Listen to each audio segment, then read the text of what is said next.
আসসালামু আলাইকুম, কেমন আছেন বন্ধুরা সবাই? আজকে আমি আপনাদেরকে এই বাড়ির ডিজাইনটি দেখাতে যাচ্ছি। দেখতে পাচ্ছেন ডিজাইনটি মোটামুটি বেশ সুন্দর।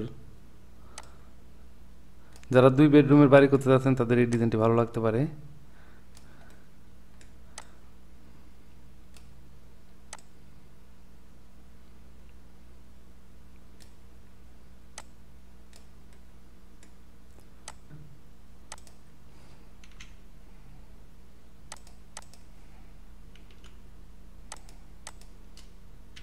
বন্ধুরা দেখতে পাচ্ছেন এটার এখানে আমাদের একটি গেট হবে। তো এটা আমি এখনো করিনি, আপনারা এখানে চাইলে গেট করে নিতে পারেন। বাড়িটির ভেতরে প্রবেশ করার আগে দেখতে পাচ্ছেন বন্ধুরা এখানে একটি ডোর পড়বে। এখানে দেখতে পাচ্ছেন বন্ধুরা এই বড় রুমটি আমাদের হল এবং ডাইনিং হবে।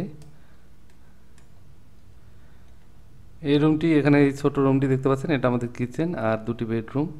তো আশা করছি যে যারা 2 বেডরুমের বাড়ি করতে চাচ্ছেন তাদের এই ডিজাইনটি ভালো লাগবে।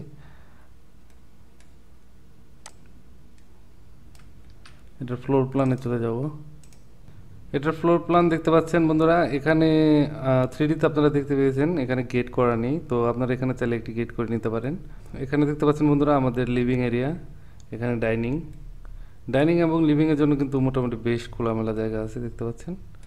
এটা আমাদের কিচেন হবে। কিচেনটা মোটামুটি বেশ বড়। বেডরুম দুটি দেখতে পাচ্ছেন, 2টি বেডরুমের সাইজই একই রকমের। এখানে আমাদের টয়লেট, একটি টয়লেট। আমার এই নতুন ভিডিওগুলোতে 2টি করে বেডরুম হচ্ছে, তো আমি আগামী ভিডিওতে চেষ্টা করবো আপনাদেরকে বেশি বেডরুমের একটি ডিজাইন দেখানোর। এখানে মাপগুলো দেখতে পাচ্ছেন। বাড়িটি নির্মাণ করতে মোটামুটি 12 লক্ষ টাকার মতো খরচ পড়বে আর 4 শতক জমির প্রয়োজন পড়বে। এখানে মাপগুলো দেখতে পাচ্ছেন। বেডরুমের সাইজ 12 ফিট বাই 11 ফিট। বন্ধুরা আগামী ভিডিও দেখার আমন্ত্রণ জানিয়ে আজকের মতো এখানে বিদায় নিচ্ছি। সবাই ভালো থাকবেন। আল্লাহ হাফেজ।